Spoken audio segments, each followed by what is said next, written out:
All right, everybody, welcome to Ricky's Rockin' Reviews. We have Brian Bowyer here joining the show. How are you doing today, Brian? Great, Ricky. Thanks for having me, dude. It's awesome. It's awesome. I've been looking forward to this all week. We have a new book, and I want you to tell the audience a little bit about it. What inspired it? What can readers expect from this book? A lot of madness and mayhem and sheer depravity, and hopefully a good time. Hopefully, the reader will have a fraction as much fun reading it as I had writing it. It's nothing really inspired it. I just finished whatever book I'd been working on before this one, and then I went into this one, and I think I've finished 5 books since this one. That's what I do. I just write a book and go into the next one. And as soon as I finish one, it's like serial monogamy. I give everything I got to whatever book I'm working on. It's like my wife. I'm married to it, and then it's over, and it's like, oh, okay, now it's time for a shiny new toy, and I just move on to another one. I always have a bunch of characters clamoring for my attention in my head. I'm like, hold on, let me finish what I'm working on. Then I gotta select which one or ones to choose from to commit to for the next project. But That's but yeah, here's what that's the cool. publisher put on the back of it. It's called Old Too Soon, by the way. It's a transgressive horror novel. When Cadence's father dies, she begins hearing voices in her head. Soon thereafter, she discovers alcohol, which silences the voices, and Cadence becomes an alcoholic. To finance her addiction, she turns to a life of crime. Then she meets Ariane, the girl of her dreams. After she gets locked up, Ariane breaks up with her and begins dating Cadence's cousin, Beatrix, a serial killer who collects human skulls. When Cadence gets released, will she be able to keep Beatrix from adding Ariane to her collection? Fans of bleak transgressive fiction will enjoy this coming of age horror novel. Oh, Wow, that sounds so cool. That sounds awesome. yeah, I had a lot of fun with it. Yeah. I finished reading Sinister Mix earlier Yeah, this week, and I can't wait to read the next Old Too Soon book. That sounds awesome. yeah, man. Thanks for checking out Sinister Mix. I had a lot of fun with that one too. Yeah, so it kind of leads me into my next question because you were saying how you kind of have this serial monogamy when it comes to your stories. So I Yeah. take it that you're writing one at a time. But I was curious to see what what separates you wanting to create short stories versus a full-length novel. Is it just the a spark of an idea that uh, that calls for a novel, or you just like the characters so much that you just keep going? It's kind of a long answer. I'll try to, because I haven't written a short story in a long time, man. There was several years that I really didn't do a lot of writing at all when I was so fucked up on drugs and alcohol 24/7 before I left West Virginia. That's a whole long story too. But then I came to Ohio just to get away from the madness of my house and all the people that were always at my house with all the drugs and stuff. So I was like, okay, I just left the entire state and came where no one knows me and I don't know anyone. So I'm completely away from all that. And then once I got I got to where I only drink at night now and I'm functioning. I used to drink 24/7 for decades, but now I only drink at night. So I got like halfway clear headed and I was like, well, let me get back to writing. So I wrote an autobiography called Writing and Rising from Addiction. And then after I finished that, I felt so good about the writing. I was like, well, I want to get back to writing fiction now. So I was like, well, let me just try my hand at short stories. And I wrote 2 collections in a row. I didn't really plan for that. But the first one became Perpetual Dread, and the next one became Sinister Mix. And they were written in that order. There was like 16 stories in Perpetual Dread and then 14 stories in Sinister Mix. And they weren't exactly the 2 books may not have even been published. And I think Perpetual Dread was published before Sinister Mix, but I mean, I wrote the stories in that order. And I ended up, but after I finished them, I put all those stories down. And then I wrote a novel called Apocalypse, and that's what I've been writing since. It's like novels and novellas, except for the occasional short story if someone requests me to write one for an anthology they're putting together or something. But so yeah, I haven't written any short stories in a while. Those were all written. Perpetual Dread and Sinister Mix were written all together, like in one year, like 30 stories in a row in the order you see them in those 2 collections in 2000 and late 2017, early 2018. I just Oh, fired off like 30 in a row. And then once I finished all those, I was like, okay, let me try a novel now. And then I wrote Apocalypse. And then I finished Apocalypse and I went straight to Flesh Rehearsal. Then I finished Flesh Rehearsal and I went straight to Autumn Gothic. And then I finished Autumn Gothic, and then I just kept on going, man. I've got all kinds of stuff. I got like 5 books now finished that aren't even out, or Wow. 6. And I got another one with a publisher now. I'm waiting to hear a yay or a nay. And then I'm writing another one now. I mean, I got all kinds of stuff going on. Yeah. Yeah, But you've that's got all a I do. sounds like you got a backlog. Yeah, Um, that's all I do. on Amazon Read right and now, write. sorry. On Amazon right now, you have 23 titles on there under your name. So there's plenty of variety for people to choose from. I'm sure a lot of people are going to find something they'll like from you there for sure. Yeah, but a lot of those are out of print. Yeah. Oh, okay. There should only be now, I think, 12. Okay. Yeah, a lot of those I just yanked because a lot of those were written during my foggy years, man, and I Oh, self-published them. And I mean, I liked them at the time, but then once I got clear-headed and started looking at them, I was like, these aren't as good as I thought they were, man. I'm just going to unpublish these. So yeah, those are like my dirty little secrets. But once you publish something on Amazon, they keep it there because people may still be able to find it, oh, used or okay. whatever. So, but Okay. yeah. But the ones I got available now, those are the ones I stand by and I will stand by. Those are the ones I actually wrote without being blasted out of my mind on drugs and alcohol. Mm. And so what do you hope your readers gain from your stories, from your novels? Oh, just to have a good time. Good time. All Yeah. right. I can attest to that. That definitely happens when you pick up a Brian Bowyer novel. Awesome. I have another question for you, and this is kind of just from watching your videos and stuff like that. You kind of go into how your daily Monday through Friday job, and just kind of what your life is like. So I was kind of wondering, do you separate your writing life from your work life, from your private life? Do the people at work know that you're a writer? Oh yeah, everyone at work knows I write. I write at work, man. People will be talking to me, and I'll turn and look at them like if they're like new people and they don't know me, and the people around us will be like, "Man, don't even bother, man. Brian's off in his own head, man. He's working on a book in his head, man." Because I'm always like, "What are you talking to me?" Because I'm like not even there. I'm there at work, but I'm always out somewhere else in my mind, man, working on a story constantly, and I'll be taking out my phone, writing down notes when I can. I mean, I don't, let my work suffer, but sometimes you have a free minute here where you can pull out your phone and jot down an idea. Just like I could just write shorthand like a few words and I know what I mean, and then I can get back to it that night when I get home or whatever. That's really cool. Do you have any fans at work? Yeah, I got a few people that like my stuff, That's awesome. but That's cool to hear. just a few. Okay. And I kind of have a interesting question for you. So if you were to like have to come up with a Brian Bowyer double feature to pair with Old Too Soon, what's another book you would want to bundle together to share with somebody? Any of them, just take your pick, man. I like all of them. Maybe Flesh Rehearsal. I don't know. Autumn Gothic, Perpetual Dread, Sinister Mix. I don't know, man. Any of them really. Cool. Yeah. So it sounds like it can't go wrong for sure. You're a voracious reader. Can you talk a little bit about that? That's all I do. I don't, as you can see, this is my living room. I have no furniture, no televisions, no stereo equipment, nothing, man. That's all I do is read and write. And it's the same in every room. In the spare bedroom, I have 2 guitars and 1 amplifier. And then in my bedroom, I have 1 bed, and that's it, man. And I have a coffee maker in my kitchen. I don't even have a refrigerator because I don't refrigerate anything. I just eat food out of a can once a day here and then once in my car at work on my break.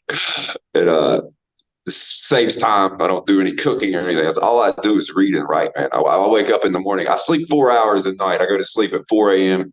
and I'm usually awake before 8 a.m. But I have my alarm set for 8 a.m. just in case. But it almost never wakes me up. I'm usually awake before then. And I'm excited.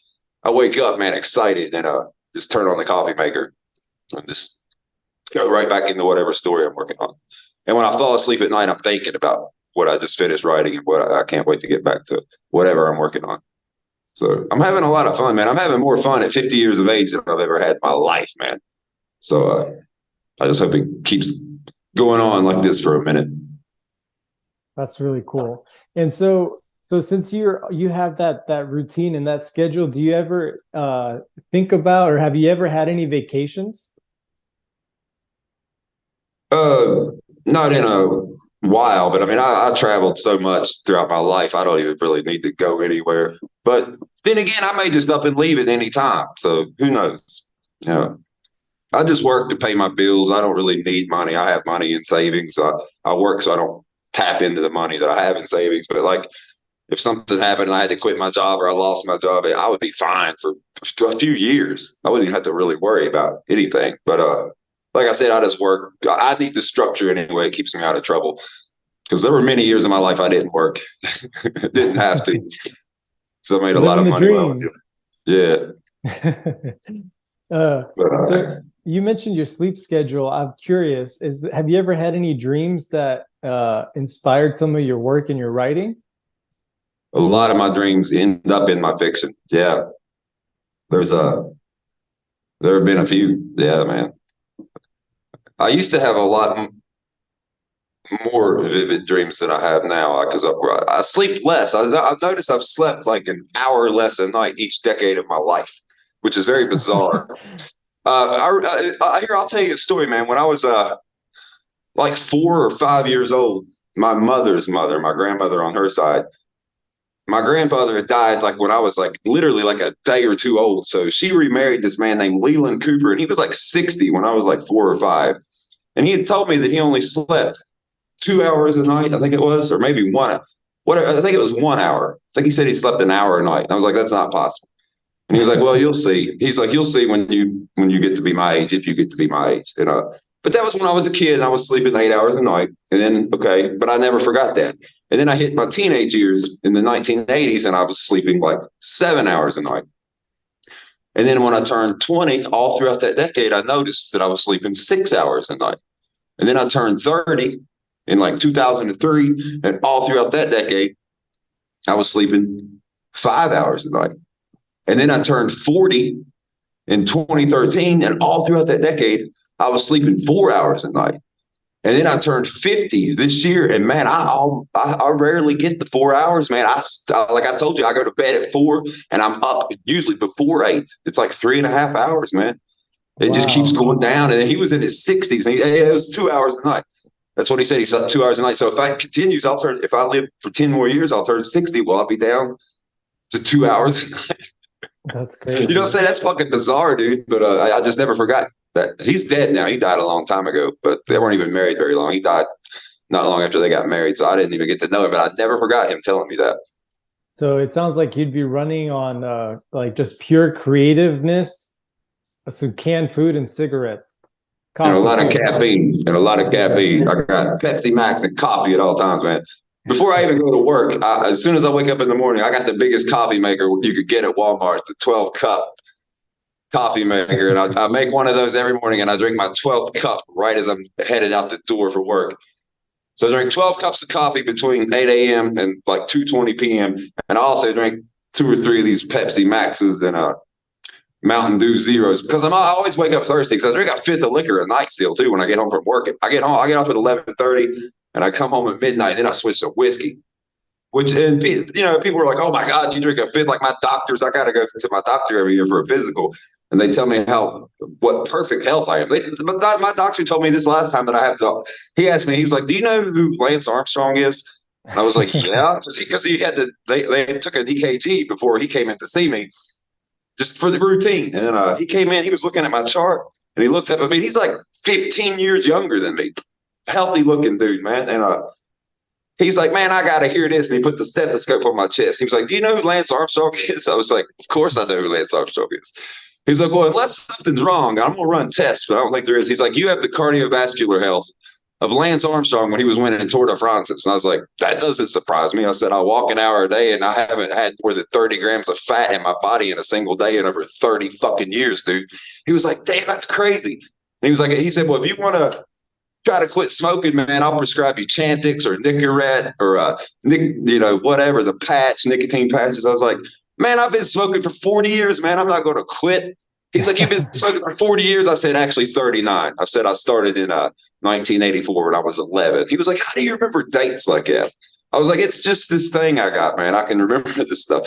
But anyway, yeah, people freak out when I tell them I drink a fifth of liquor a night, but for decades, I drank like 2 to 3 times that amount. I used to wake up and just drink nonstop. And if I was awake, I was drinking. Now I go the entire day without drinking. I mean, the whole day without drinking and the whole evening. And then I come home and just drink for 4 hours a night. But I wake up thirsty as hell drinking that fifth. So I got to chug a few pops to rehydrate while my coffee's brewing. So I got a lot of caffeine in that too. Wow. This is sponsored by Pepsi Max. Well, it used to be called Pepsi Max. Now they just call it Pepsi Zero Sugar. But I drink that and the Mountain Dew Zero because it has 0 sugar, 0 calories, but a lot of caffeine. Mm-hmm. So I'm all about the caffeine that keeps me going. And do you just drink it black? Yeah, just black. See? Wow, cool. That's nice. I like to. I brew it strong too. I brew it really, really strong. Yeah, that's where it's at. I drink any dark roast is the best. I just like the bold flavors, man. Yeah. The best. Yeah. So I have some like rapid fire questions if you just want to kind of rattle off some stuff, okay? Sure. All right. What's your favorite food? Ice cream. Ice cream, any particular flavor? Just whatever looks good when I'm at Kroger or Walmart or whatever in the frozen section. And what's your least? I always go for like the fat-free though. I'll get like frozen yogurt or fat-free sherbet, something like that, because I'm always like weight conscious. I don't want to gain weight because I worked at a bank when I was 18 years old, my first job, and I before that I'd been like very athletic and I'd never had to worry about my weight. Then I got a job at a bank and was just not paying any attention to my food intake and sitting around and I fucking next thing I know, man, somebody showed me a photograph of myself and I was like, oh my God, dude, that's not me. And so from that point on, my life changed. I was like, okay, no more fucking around. I've started exercising and watching my diet. So yeah, I lost that weight quick and I have not put on a fucking pound since. That's bad. Like I said, that was like over 30 years ago. But yeah, just whatever looks good when I'm in the frozen section at Walmart or Kroger or there's a few ice cream dairy bars around town that I hit. And I'll just get whatever they got. Or Wendy's. I'll stop there and get a Frosty sometimes. Chocolate or vanilla, whatever. There you go. And what's your least favorite? What's something you got to avoid at all costs? Oh, man, I don't know. I usually just eat the same stuff every day. So there's really, I just live off canned food, really, man. I eat like Chef Boyardee ravioli or lasagna or something out of a can in my car on my dinner breaks at work 5 nights a week, and I have SpaghettiOs out of a can, cold, room temperature, with a plastic spoon, so I never have dirty dishes in my sink. I just eat, throw it in the trash, and get right back to work. And then on weekends, I might go out and get something different. But I don't really have any foods I particularly dislike. I don't think, but nothing I really avoid. Okay. And what's your favorite word? My favorite word? Yeah. Oh, I don't know if I have a favorite word. Life. I love being alive. Let's just say that. There you go. Yeah. Let's go. So life. And what's your least favorite word? Do you have one? My least favorite word. Well, I have one, and this is going to sound weird coming from a dude with no hair. But I did have hair once upon a time, of course, but I always used way more conditioner than hair when I had hair. I used to go through 2 bottles of conditioner to 1 bottle of shampoo to untangle all the knots because I always had long hair. But my brother's wife, Monique, pointed this out to me one time, and I had never even thought about it. And she was like, the stupidest word in human fucking language is shampoo. And I said, what are you talking about? She said, well, think about it. Sham is fake and poo is excrement. It's like, what is it, like a pile of the fake doggy crap by shampoo? Who gave the word shampoo that you clean your hair? I was like, I never thought about that. That is pretty fucking stupid, man. Shampoo, like fake excrement. I never thought about that, but Monique pointed it out, man. That's my brother who owns the restaurant in Beckley, West Virginia, beside the old house I used to live in. His wife, Monique, she's the one who pointed that out to me like a million years ago when I still lived in West Virginia. I was like, that's fucking crazy, man. I never even thought about that. But yeah, I guess shampoo is a pretty stupid fucking word. I don't know if I have a least favorite, but that's a weird fucking word when you think about it. And never since then you went bald, huh? Oh no, I went bald. What it was, I had not had a job in 14 years by choice. I didn't need a job, and I was 33 years old. What it was, I got a job in a bank when I was 18. That was my first job, and I worked there for a little over a year and a half. And I quit when I was 19. And I did not get my second job until I was 33, and that was in 2006. I quit my first job in 1992 when I was still technically 19, and then I got, like I said, my second job in 2006 when I was 33. And I had not cut my hair since my job at the bank. When I had the job at the bank, I had to have a short hairdo, and then when I quit my job at the bank, I just let it all grow for fucking over a decade. I just cut it myself here and there, just trim it. And I was like, man, I should just go back to work. I mean, I wasn't broke, but I had been not working for like 14 years. And here I was 33 years old. And this dude had told me about this place that was hiring, that he had got fired from for failing a random drug test. And he was telling me what a great job it was. And I was like, well, man, I might go there and apply. And then he was like, well, you'd have to probably cut your hair. And I was like, well, okay. So I just went to a barber early in the morning, drunk as fuck, man. I took off out of my house because I didn't want to drive it in the dark. So I would always do my driving in the day, and I wouldn't go far. And there was this barber right down the mountain from where I lived. And I went down there, and I'd never even been in there. And I walked in, there was an old man getting his hair cut. And they looked at me, and I'm like lit up. But I got long hair, and I'm fucking rocking whatever shirt I was rocking, probably a Slayer t-shirt or something. And that guy finished cutting that old man's hair. And then he's like, all right, you're up. I was sitting there looking at an old Sports Illustrated magazine that he had on his table there. And I set it down and got in his chair. And he's like, what do you want me to do with this? I was like, just take it all off.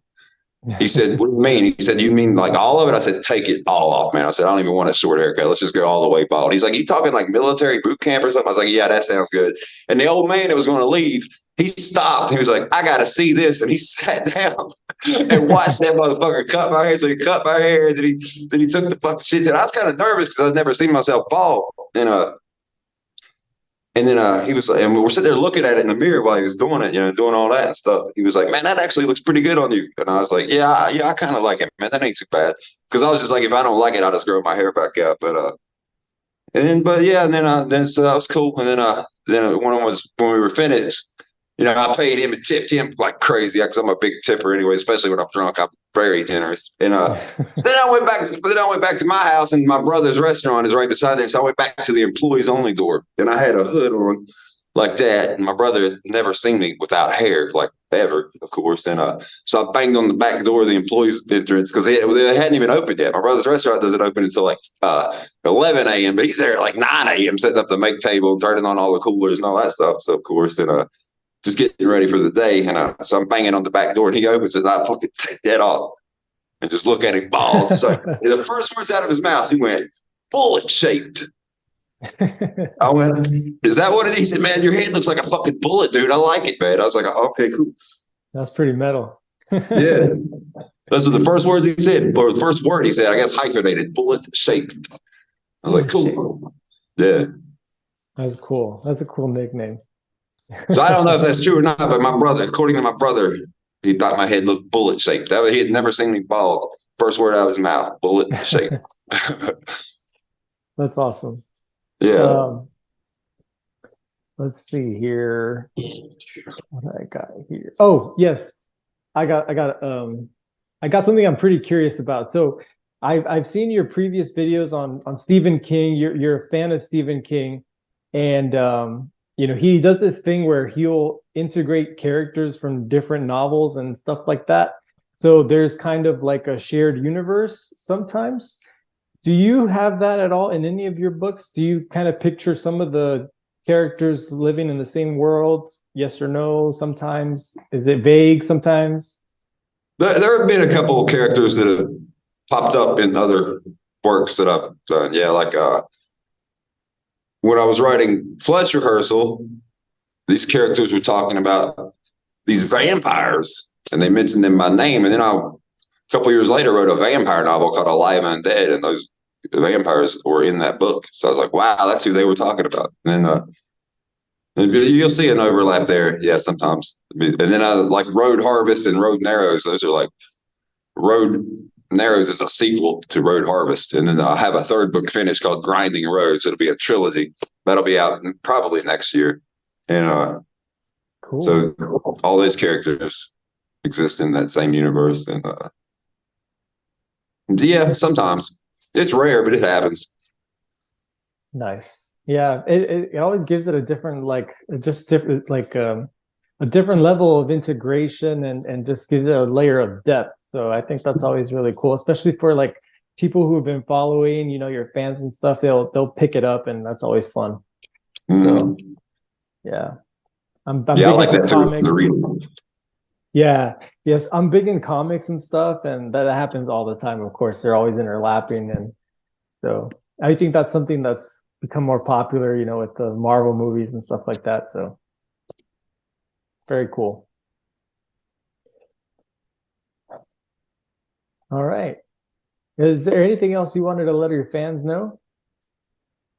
Oh no, just thanks for reading my fiction if you do. And if you do, I hope you get a kick out of it. Hell yeah, man. All right, everybody. So Old Too Soon right now, it's currently on Amazon for $12.99. 260 pages of fun depravity. Yeah, the ebook's only $3. There you go. Oh, and it's also completely free if you have Kindle Unlimited. Yeah. Right on. Thank you so much for being on the show, man. Thanks for having me, dude. For the next book, we'll have you on again for sure. Awesome. Probably early next year then. All right. Sounds good, man. Thank you for being on. Thanks for having me, dude. Peace. Peace.